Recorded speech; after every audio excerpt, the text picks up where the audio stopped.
Welcome back. I'm joined by Championship correspondent Pascal Lemaire to preview Saturday's match between Wigan and Bournemouth. Pascal, start with the away side, top of the table still.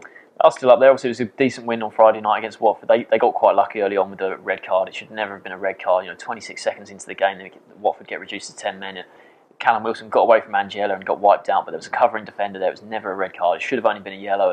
And Bournemouth, they might have still gone on to win that game, but they got quite lucky there. And the penalty as well. That Watford, that was silly of them to give away a penalty. So Bournemouth, they got that to go in front, and then Matt Ritchie, been their standout player this season, arguably the best player in the whole division. A great finish for their second goal. So it was a good win for them. Obviously, they needed it because Derby and Middlesbrough, they're both on great form themselves. And I think Derby level on points with Bournemouth now. Middlesbrough just 1 point further back. So they really needed that win, otherwise they'd be down in third place. So now they are doing well. I mean, I think on deadline day they didn't do too much. Eddie Howe, he's got a great squad there, but they were really going for Damari Gray at Birmingham. Really, a lot of bids they put in for him there. I think it went up to 5 million in the end. And obviously Bournemouth, they are quite, they're doing really well, but they're still quite a small club. They only came up last season from League One, and then but they're splashing £5 million. That's very impressive from them. It shows that they've got a lot of intent and they do really want to go up this season. Of course they do. They are in the top two, but to be able to splash that sort of cash, it shows you just how much There's a lot of money in the club. And if they don't go up this season, they'll be able to spend money in the summer, which is clear by that. Because if they were able to spend £5 million on him, then they'll be able to spend it in the summer as well. So.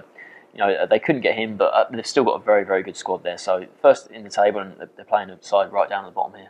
Moving on to Wigan, still in the relegation zone, but they picked up a good point at Ipswich last time. Yeah, very impressive point. Ipswich, they've got the best home record in the league, and Wigan went there, got a 0-0 draw. The pitch was bad. It was sort of snowing as well. It wasn't an easy game, and I was very surprised not to see Ipswich win that one. But Wigan, they'll be delighted with the 0-0 draw. They didn't have too many chances there, but it is only a point. They're still 23rd. They're a long way off.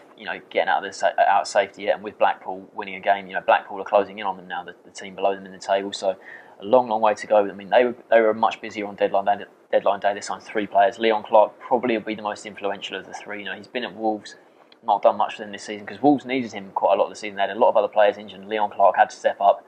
Never really did it. He scored the winner once at Sheffield Wednesday. He scored 1 big goal for them, but he struggled this season, Leon Clark, and it'd be interesting to see if we can get him playing again because they really do need a striker. I've talked about it so many times that they need a striker this season.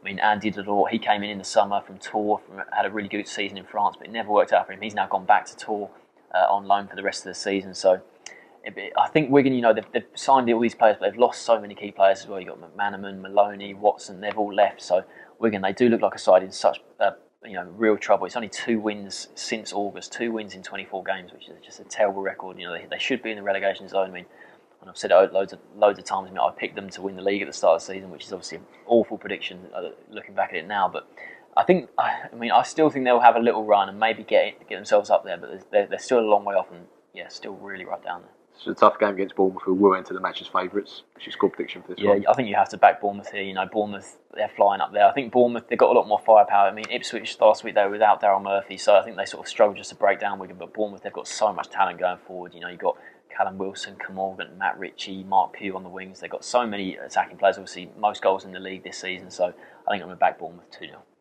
Sports, I'm going for a 2-0 away win.